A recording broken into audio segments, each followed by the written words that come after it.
far as taking that next step and being a trainer, one of the biggest headaches, I'm sure, starting out training, you were there, I think 3 years ago or maybe 4 now, is just finding court time. You just got to find court time. I know that you've talked to some trainers that they lived in super hot climates and they had to train outside on asphalt, and that just sounds like death to me.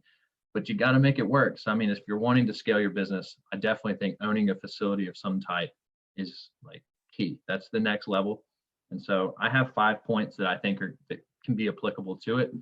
So I can rattle them off and we can go in depth if you want. I would say the first one is just standard. It sounds boring, but get a business plan together. But what does that mean? Business plan is something that's tossed around a ton. I'm sure anyone that went to college, if you studied any type of business, you had to do a business plan or a marketing plan. What does that mean? But a business plan basically is putting everything on paper, trying to figure out how finances are going to come in, what's going to go out.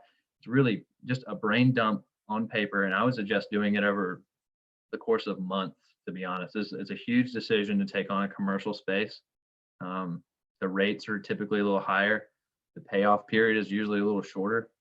And so it's a big, yes, if you have a successful business and your cash flow is good, then you'll be able to make those payments. But, the typical home mortgage is, 15 or 30 years, but, most commercial mortgages are usually 7, 8, maybe 10 years if you can get it. So you're talking, hefty payments. We're talking sometimes $10,000 a month just goes to paying off that mortgage. In the first few years, it only goes to interest.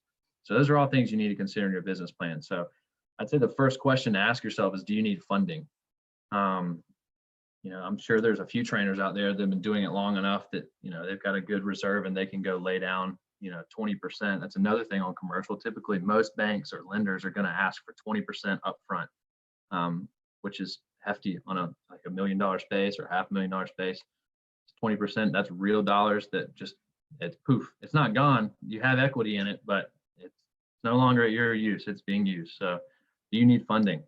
And that can look like a ton of things. And if anyone has questions, by all means, I don't do lending services, but that's part of what I plan for almost on a weekly basis with one of the business owners I work with. So definitely can connect you to quality people that have ethical practices and all that. So, but I would say that's a big question. How are you going to pay for it? Because like everything else, if you can't pay for it, down the line, that's going to mess you up. But I'd say another key aspect of a business plan is to uncover the incorrect assumptions that you have about the market that you're in. It's really cool to sit and talk about all these business ideas. Yeah, man, can you imagine like if this school would just send their players here, and if I could meet that person, and there's a lot of things that are fun to talk about when you're planning business or brainstorming. But you got to get honest with yourself on the business plan, because if it doesn't work, then what? Then if you have a $500,000 or $1 million loan out, like that doesn't matter if you have all these cool ideas without action. So uncover those incorrect assumptions and be honest with yourself. If you don't have it, find that customer base, find the location. Maybe you're not happy where you live. Maybe you want to move to another city, but right now it's paying the bills in another city. You got to figure that out. There's a lot of startup costs that go with moving your business. It's very heavy decisions, but again, be honest with yourself. Check out the Small Business Association website. There's a lot of helpful tips there if you want to go super deep on it. But I'd say if anything about point one that you remember is discover your mistakes during the planning process.